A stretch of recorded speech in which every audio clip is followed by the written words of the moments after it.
മനസ്സിൻ്റെ പരിവർത്തനമാണ്, മനസ്സിൻ്റെ വികാസമാണ് ഇവിടെ നമ്മുടെ ഏറ്റവും വലിയ വിജയം. ഈ ബോധമനസ്സിലൂടെയാണ് നാം ജീവിതത്തെ കാണുന്നത്. ബോധമനസ്സിലൂടെയാണ് സകല വികാരങ്ങളും വിചാരങ്ങളൊക്കെ നാം അറിയുന്നത്. കാരണം നമുക്ക് ബോധമുണ്ട്. ബോധമുള്ള ആളായതുകൊണ്ടാണ് നാം ഏത് അവസ്ഥയിലൂടെ കടന്നു പോകുന്നു എന്ന് നമുക്ക് വ്യക്തമായി പറയാൻ പറ്റുന്നത്. നമ്മുടെ ബോധമണ്ഡലത്തെ നമ്മൾ അത്ര മനസ്സിലാക്കിയിട്ടില്ലെങ്കിലും ബോധമില്ല എന്ന് നിങ്ങളാരും പറയില്ല. എല്ലാവരും പറയും എനിക്കതിനെക്കുറിച്ച് ബോധമുണ്ട്, ഞാൻ ബോധത്തോടുകൂടിയിട്ട് സംസാരിക്കുന്നത്, എനിക്ക് അതിനെക്കുറിച്ച് നല്ല ബോധ്യമുണ്ട്, ഇതിങ്ങനെ പറഞ്ഞേക്കാം. അപ്പോൾ അവർക്ക് ബോധമുണ്ട്, പക്ഷെ ആ ബോധത്തെക്കുറിച്ച് ബോധമില്ല. ആ ബോധത്തെക്കുറിച്ചുള്ള ബോധം നമുക്ക് കൃഷ്ണൻ കാണിച്ചു തരുന്നു ഗീതയിലൂടെ. നഹിജ്ഞാനേന സദൃശം പവിത്രമിഹ വിദ്യതേ തത്സ്വയം യോഗ സംസിദ്ധകാലേനാത്മനി വിന്ദതി എന്ന 4-ാം അധ്യായത്തിലെ 38-ാം ശ്ലോകമായിരുന്നു കഴിഞ്ഞ ക്ലാസ്സിലൊക്കെ നമ്മൾ ഡിസ്കസ് ചെയ്ത്. ഈ ശ്ലോകത്തിലൂടെ കൃഷ്ണൻ പറയുന്നു, നിങ്ങൾ നിങ്ങളുടെ ബോധമണ്ഡലത്തെ വികസിപ്പിക്കാൻ തയ്യാറാണെങ്കിൽ, നിങ്ങൾ നിങ്ങളുടെ ബോധത്തിന്റെ ശക്തിയെ ഉണർത്താൻ തയ്യാറാണെങ്കിൽ നിങ്ങൾക്ക് കാണാൻ സാധിക്കും 2 കാര്യങ്ങൾ. ഒന്നാമത്തെ കാര്യം, നിങ്ങൾക്ക് ദുഃഖ നിവൃത്തി നേടാം. 2, നിങ്ങൾക്ക് കാര്യപ്രാപ്തികൾ, കാര്യവിജയം നേടാം. ഏത് മേഖലകളിലാണോ നമുക്ക് വിരാജിക്കേണ്ടത് അല്ലെങ്കിൽ പ്രവർത്തിക്കേണ്ടത്, ആ മേഖലകളിൽ നമുക്ക് കൂടുതൽ നമ്മുടെ അറ്റൻഷൻ കൊടുത്തുകൊണ്ട് നമുക്ക് ജീവിതത്തെ ഉയർത്തിയെടുക്കാം. സോ ആ ബോധമനസ്സിനെയാണ് നമ്മൾ ഉണർത്തിയെടുക്കുന്നത്. ഏത് ജോലിക്കായാലും, ഒരു കൃഷിക്കാരനായാലും കൈക്കോട്ട്, പിക്കാസ്, അതുപോലെ തന്നെ അരിവാള്, അങ്ങനെയുള്ള ആയുധങ്ങളൊക്കെ ഉപയോഗിച്ചുകൊണ്ട് കൃഷി പണി ചെയ്യുന്ന ആൾ അത് മൂർച്ച കൂട്ടണ്ടേ? അത് വേണ്ടത്ര ഒരു ഷാർപ്പ്നെസ് വേണ്ടേ? അതിൻ്റെ ചുണ്ടല്ല, ഒരു പിക്കാസിൻ്റെ ചുണ്ടെല്ലാം ഒടിഞ്ഞ് അല്ലെങ്കിൽ മടങ്ങി, അതുകൊണ്ട് എന്ത് കൊത്താനാണ്? എന്ത് വെട്ടിയെടുക്കാനാണ്? അപ്പം അയാളുടെ ആയുധത്തിന് നല്ല മൂർച്ച വേണം.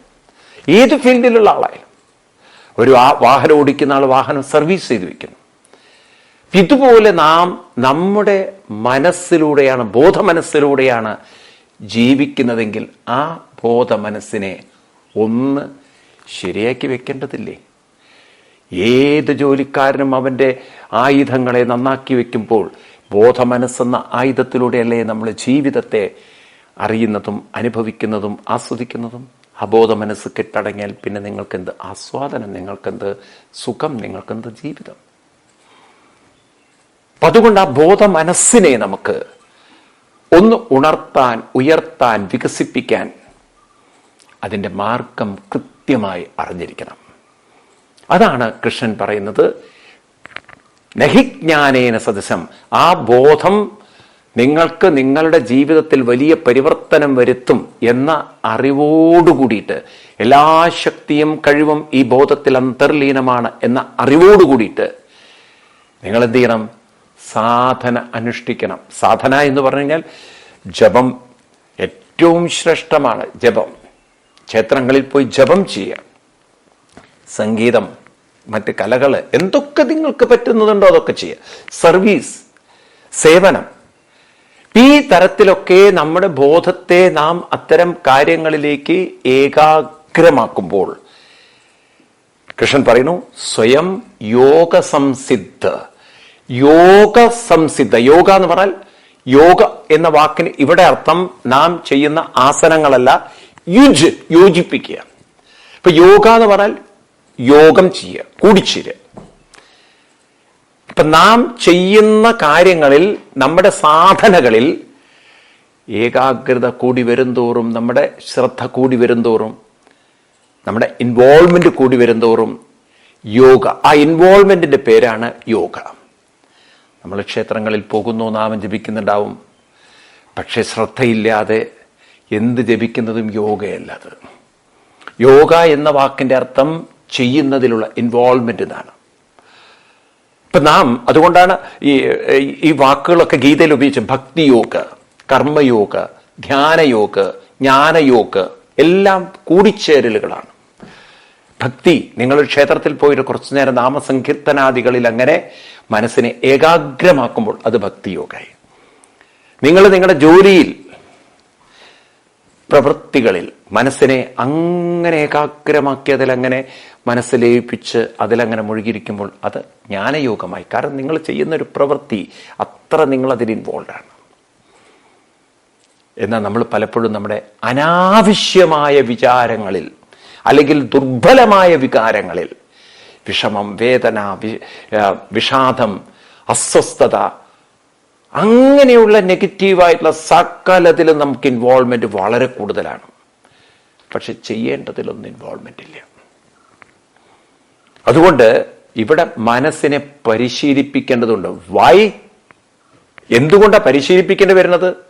കാരണം നിങ്ങളുടെ മനസ്സിനെ ഒരു ചെറിയൊരു അസ്വസ്ഥത അലട്ടിയാൽ, ഒരു വിഷമം അല്ലെങ്കിൽ എന്തെങ്കിലും തരത്തിലുള്ള ഒരു വളരെ വേദനാത്മകമായൊരു അനുഭവം തട്ടിയാൽ നിങ്ങൾക്ക് അതിൽ നിന്ന് പുറത്ത് കിടക്കൽ അത്ര എളുപ്പമല്ല. കാരണം മനസ്സിൽ അതിൻ്റെ ഇൻവോൾവ്മെന്റ് വളരെ കൂടുതലാണ്.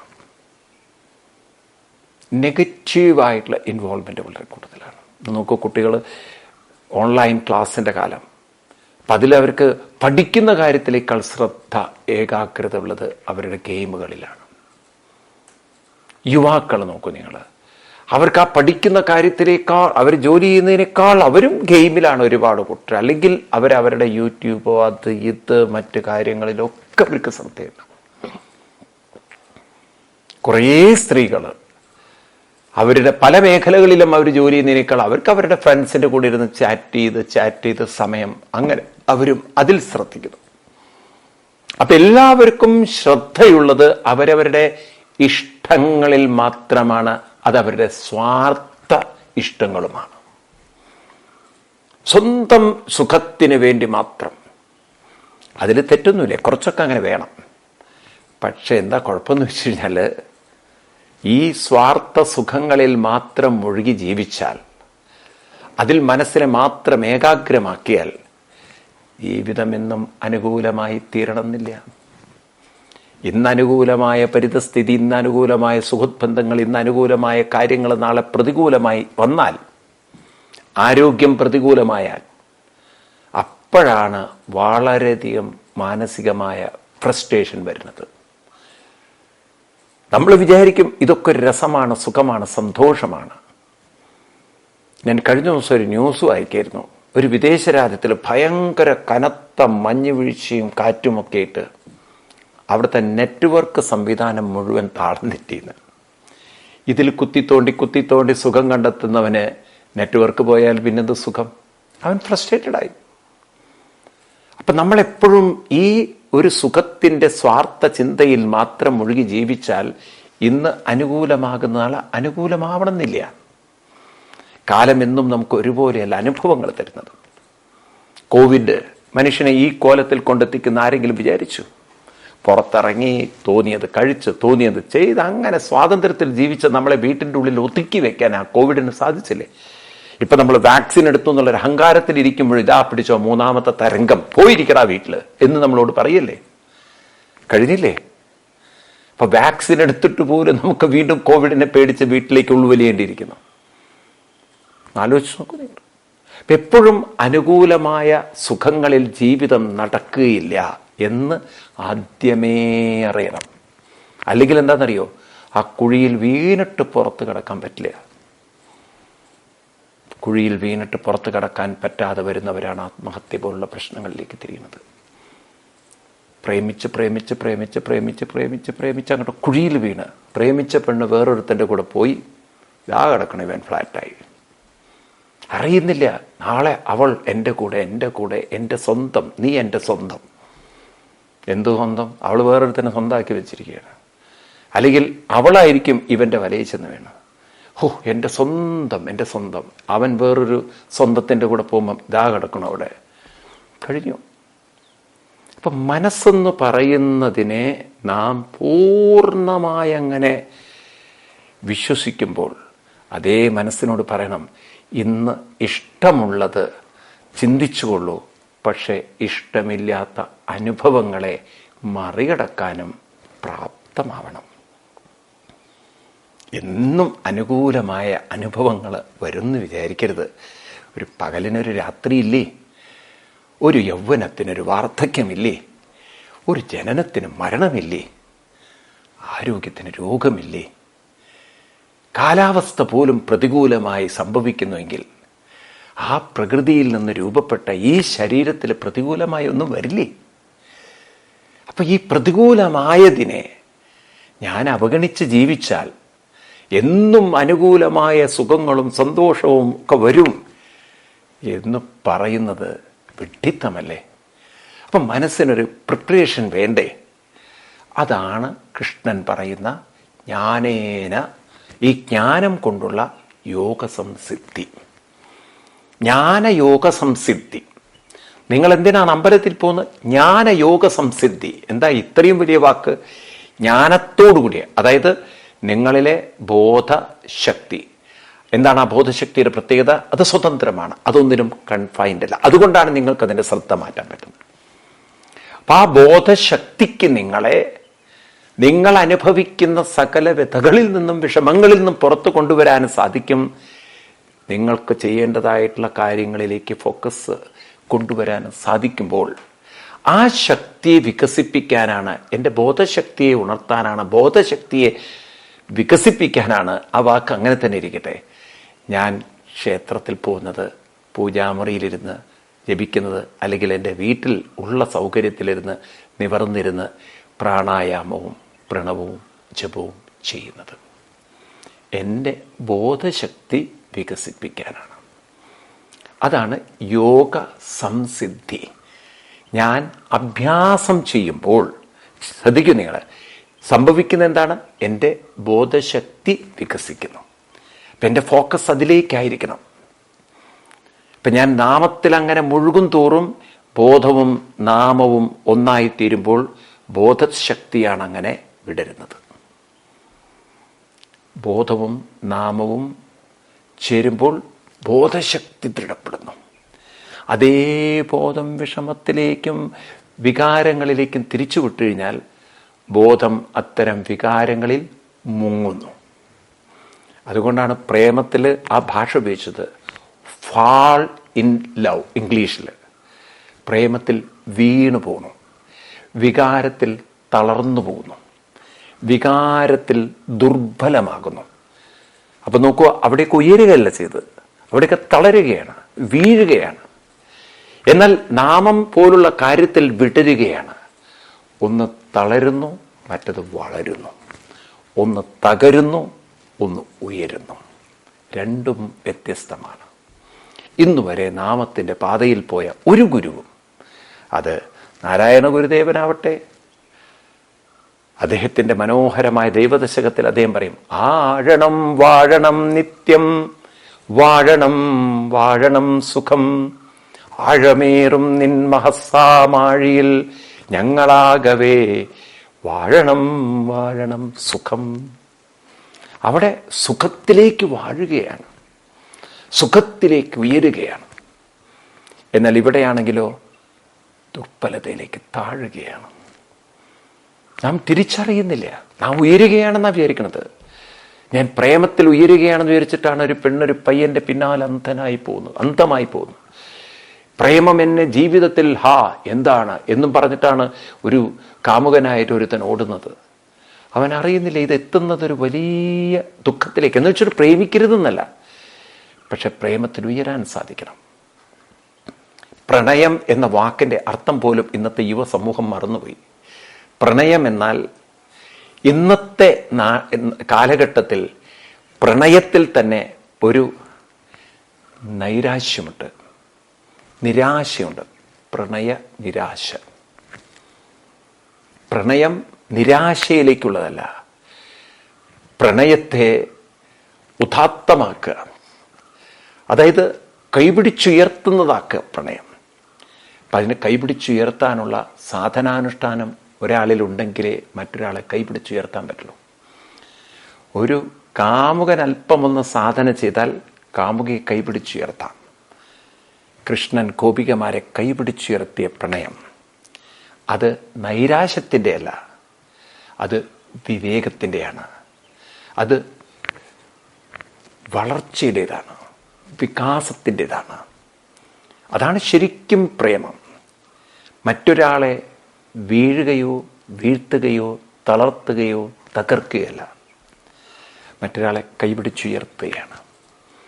ഗോപികമാരുമായിട്ടുള്ള കൃഷ്ണന്റെ പ്രണയം, ഗോപികമാര് തന്നെ പറയുന്നുണ്ട് കൃഷ്ണനോട്, കൃഷ്ണ, അങ്ങയുടെ കൂടെ ചേർന്നപ്പോൾ സുരതവർത്തനം ശോകനാശനം സുരിതവേണുനാ സുഷ്ടു ചുംബിതം ഇതരരാഗ വിസ്മാരണം. അത്രയും പറഞ്ഞു നിർത്തുകയാണ് ഞാൻ. ഇതര രാഗവിസ്മാരണം എന്താണ് ആ പറഞ്ഞതിൻ്റെ അർത്ഥം? ഞങ്ങളെ വേദനിപ്പിക്കുന്ന വിഷമിപ്പിക്കുന്ന രാഗം എന്ന് പറഞ്ഞാൽ ചിന്തകളിൽ നിന്ന് വിസ്മാരണം, ഞങ്ങൾക്ക് വിസ്മരിക്കാൻ പറ്റുന്നു, അതുകൊണ്ട് ദുഃഖം നശിപ്പിക്കാൻ പറ്റും. ഇതര രാഗ വിസ്മാരണം സുരിത വേണുന സുഷ്ടു ചുംബിതം. അങ്ങയുടെ വേണുകൊണ്ട് അങ്ങ് ചുംബിച്ചുകൊണ്ട് അതിലൂടെ വരുന്ന അങ്ങയുടെ ആ നിത്യസുന്ദര ഗാനം ഞങ്ങളുടെ മനസ്സിൽ പതിയുമ്പോൾ ഞങ്ങളങ്ങനെ പ്രേമത്തിൻ്റെ ഇന്നത്തെ ഒരു ലാലസതയിൽ, പ്രേമലോലതയിൽ തളരുകയല്ല, ഞങ്ങൾ പ്രേമത്തിൻ്റെ ആ ശക്തിയിൽ ഉണരുകയാണ്, ഉയരുകയാണ്. അവിടെ കൃഷ്ണനുമൊത്തുള്ള ഗോപികമാരുടെ, രാധയുടെയൊക്കെ പ്രേമം അതിദിവ്യമായി തീർന്നതിൻ്റെ കാരണം അവർ പ്രേമത്തിൽ, പ്രണയത്തിൽ വളർന്നു. അതെങ്ങനെ സാധിച്ചു എന്ന് വെച്ച് കഴിഞ്ഞാൽ, ഒരു ഉയരാൻ പരിശീലിക്കുന്ന ഒരാൾക്കേ മറ്റൊരാളെ ഉയർത്താൻ പറ്റുള്ളൂ. അല്ലെങ്കിൽ അത് വെറും ശാരീരിക തലത്തുള്ള പ്രണയം മാത്രമാണ്. ഉയരുന്ന മനസ്സിനെ മറ്റൊരു മനസ്സിനെ ഉണർത്താൻ പറ്റുള്ളൂ. ദുർബലമായ മനസ്സ് മറ്റൊരു മനസ്സിനെ ദുർബലമാക്കും. ഞണ്ടിനെ വലിച്ചിടും എന്ന് പറയാറില്ലേ?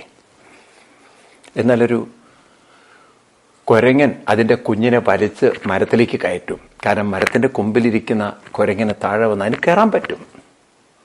ഒരു ഞണ്ടിന് എപ്പോഴും കയറാൻ പറ്റില്ല. നിങ്ങൾ കണ്ടിട്ടുണ്ടോ ഞണ്ട് മരത്തിൻ്റെ മുകളിൽ കയറുന്നു? അത് താഴെ നിൽക്കുള്ളൂ. അപ്പം നമുക്കൊരു ഞണ്ടിനെ പോലെ താഴെ നിന്ന് താഴ്ത്താൻ സാധിക്കും, അതല്ല ഉയർത്താനും സാധിക്കും. കാരണം മനുഷ്യന് ബുദ്ധിയുണ്ട്, വിവേകമുണ്ട്. മനുഷ്യൻ്റെ ബോധമണ്ഡലം വികസിച്ചതാണ്. പക്ഷെ അത് വികസിപ്പിക്കാതിരുന്നാൽ നമുക്ക് സ്വയം ദുർബലരായി ജീവിക്കാം. അപ്പം ബോധത്തെ വികസിപ്പിക്കാൻ, ബോധത്തെ ഏകാഗ്രമാക്കാൻ, ബോധത്തെ ശക്തിപ്പെടുത്താനാണ് ഞാൻ സാധന ചെയ്യുന്നത്. അങ്ങനെ സാധന ചെയ്യുന്ന ആളുകൾക്ക് കാലേനാത്മനി വിന്തതി. കാലേന എന്ന് പറഞ്ഞാൽ നമ്മുടെ കാല് എന്നുള്ള അർത്ഥത്തിലല്ല, കാലം കൊണ്ട് ആത്മനി വിന്തതി. അവർക്ക് ആത്മനി, തൻ്റെ ബോധത്തെയാണ് ഇവിടെ ആത്മനി എന്ന് വിളിക്കുന്നത്. ആ ബോധശക്തിയെ വിന്തതി, കൈവരിക്കാൻ പറ്റും. എന്ന് പറഞ്ഞാൽ എന്താണ്? നിരന്തരമായ പ്രാക്ടീസ് കൊണ്ട് അവരുടെ ബോധമണ്ഡലത്തെ അവർക്ക് വികസിപ്പിച്ചെടുക്കാൻ, ഉണർത്താൻ, ഉയർത്താൻ സാധിക്കും. അപ്പൊ ബോധശക്തി ഉണർത്താനും ഉയർത്താനും സാധിക്കുന്നിടത്താണ് നമ്മുടെ ശ്രദ്ധയെ നമ്മൾ നല്ല ചിന്തകളിലേക്ക്, സാധനകളിലേക്ക് തിരിച്ചുവിടുന്നിടത്താണ് നമ്മളെ അലട്ടുന്ന വിഷമവേദനകളിൽ നിന്നൊക്കെ നമുക്ക് ശ്രദ്ധ മാറ്റുവാനുള്ള കഴിവ് കിട്ടുന്നത്. അതോടുകൂടി ദുഃഖത്തെ മറികടക്കാം. ദുഃഖം ആർക്കാണുള്ളത് ചോദിച്ചു കഴിഞ്ഞാൽ, തൻ്റെ ബോധത്തെ നല്ല ചിന്തകളിലേക്ക് തിരിച്ചുവിട്ട് അതിലുറപ്പിച്ചു നിർത്താൻ കഴിവില്ലാത്തവർക്ക്. എന്തേ കഴിവില്ലാതെ പോയത്? അങ്ങനെയൊന്നും പ്രാക്ടീസ് ചെയ്യാത്തതുകൊണ്ട്. എന്തേ പ്രാക്ടീസ് ചെയ്യാത്തത്?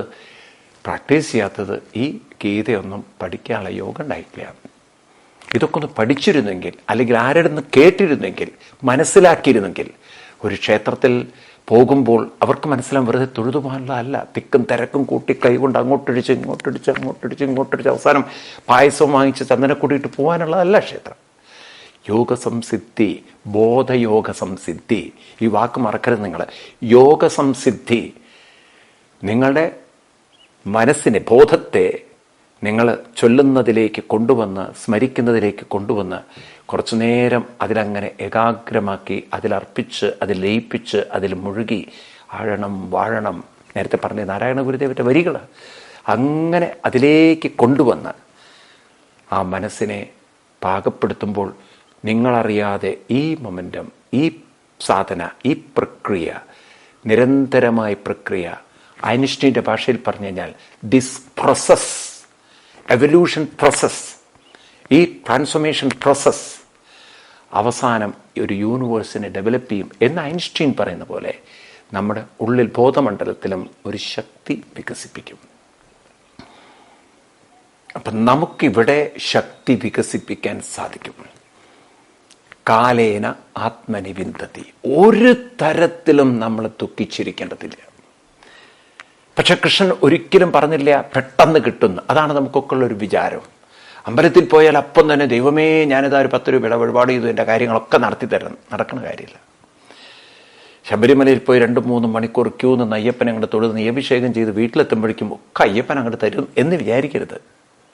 ആ അന്ധവിശ്വാസമാണ് ഒട്ടനവധി ഹിന്ദുക്കൾക്കും നന്നാവാൻ അനുവദിക്കാത്തത്. കാരണം ദൈവത്തിന് വിട്ടുകൊടുക്കുകയാണ്. ദൈവമല്ല ചെയ്യേണ്ടത്. ആ ചിന്തയിൽ നിന്നേ നിങ്ങൾ വിടൂ. ദൈവീക ശക്തി കൊണ്ടാണ് നേടേണ്ടത്. ബോധമാണ് ദൈവിക ശക്തി. നിങ്ങൾ അയ്യപ്പനെ കാണുമ്പോഴും ഗുരുവായൂരപ്പനെ കാണുമ്പോഴും പ്രാർത്ഥിക്കുന്നത് എന്തുകൊണ്ടാണ്? ആ ഗുരുവായൂരപ്പൻ കേൾക്കുന്നു വിചാരിച്ചിട്ടല്ലേ? അല്ലെങ്കിൽ ചോറ്റാനിക്കര അമ്മ, ഏത് അമ്മയാവട്ടെ, ഏത് ദേവിയാവട്ടെ, ദേവനാവട്ടെ, നിങ്ങൾ അവിടെ ചെന്ന് തൊഴുത് പ്രാർത്ഥിക്കുമ്പോൾ നിങ്ങൾക്ക് ഉറപ്പാണ് ആ ദേവനോ ദേവിയോ കേൾക്കുന്നുണ്ട്. ആ കേൾക്കാൻ അവർക്ക് ബോധമുള്ളത് കൊണ്ടല്ലേ. നമ്മൾ സങ്കല്പിക്കുകയാണ് ആ വിഗ്രഹത്തിൽ ബോധമുള്ളൊരു ദൈവം ഉണ്ടെന്ന്. അതങ്ങനെ ഇരിക്കട്ടെ. പക്ഷെ ബോധം എന്നുള്ള വാക്കുവിടരുത്. പ്രാർത്ഥിക്കുന്ന നിങ്ങൾക്കും ബോധമില്ലേ? ഇപ്പം പ്രാർത്ഥിക്കുന്ന നിങ്ങൾക്കും പ്രാർത്ഥന കേൾക്കുന്ന ദൈവത്തിനും ഉള്ളത് ബോധം തന്നെയാണ്. ഒരു ബോധമുള്ള ശക്തി അല്ലാതെയാണ് നിങ്ങൾ ഒരു വിഗ്രഹത്തെ, കല്ലിനെ കാണുന്നതെങ്കിൽ നിങ്ങൾക്ക് പ്രാർത്ഥിക്കാൻ പറ്റുമോ? നിങ്ങൾ റോഡ് സൈഡിൽ എത്രയോ കല്ലുകളുണ്ട്, നിങ്ങൾ നിൽക്കാറുണ്ടോ? പ്രാർത്ഥിക്കാറുണ്ടോ? കാരണം നിങ്ങൾക്കറിയാം അതിൽ ചൈതന്യമില്ല. എന്താ ഈ ചൈതന്യം എന്ന് പറയാൻ അർത്ഥം? ബോധം തന്നെയല്ലേ. പ്രാർത്ഥന അല്ലെങ്കിൽ നമ്മൾ ബോധമില്ലാത്തൊരു ചൈതന്യമാണെങ്കിൽ അവിടെ പോയി ആരെയും പ്രാർത്ഥിക്കൂ. കാരണം അവരാ പ്രാർത്ഥിക്കുന്ന സമയത്ത് അവർക്ക് ഉറപ്പുണ്ട് ദൈവം കേൾക്കുന്നുണ്ടെന്ന്. ഇപ്രകാരം നാം ബോധമാണ് ഈശ്വരീയമായ ശക്തി എന്ന് മനസ്സിലാക്കിയാൽ ആ വിഗ്രഹത്തെ വിഗ്രഹമാക്കി നിർത്തുന്നതും ബോധശക്തിയാണ്, എന്നെ ഞാനാക്കി നിർത്തുന്നതും ബോധശക്തിയാണ്. കാരണം ബോധത്തിലൂടെ മാത്രമേ എനിക്ക് പറയാനും പറ്റുള്ളൂ, ബോധത്തിലൂടെ മാത്രമേ ദൈവത്തിനെ കേൾക്കാനും പറ്റുള്ളൂ. 2 കൂട്ടർക്കും ബോധം വേണം. അപ്പൊ ബോധമാണ് ദൈവീകമായ ശക്തി.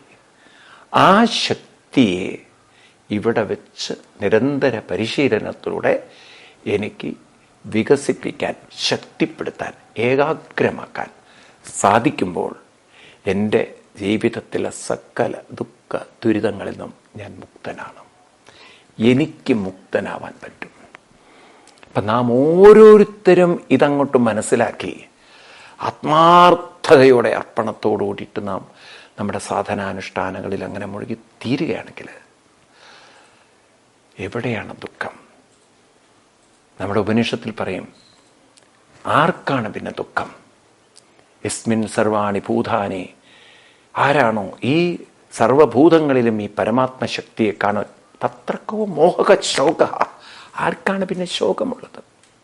കാരണം നിങ്ങളുടെ മനസ്സ് നിങ്ങൾ പുറത്തു കൊണ്ടുവന്നു.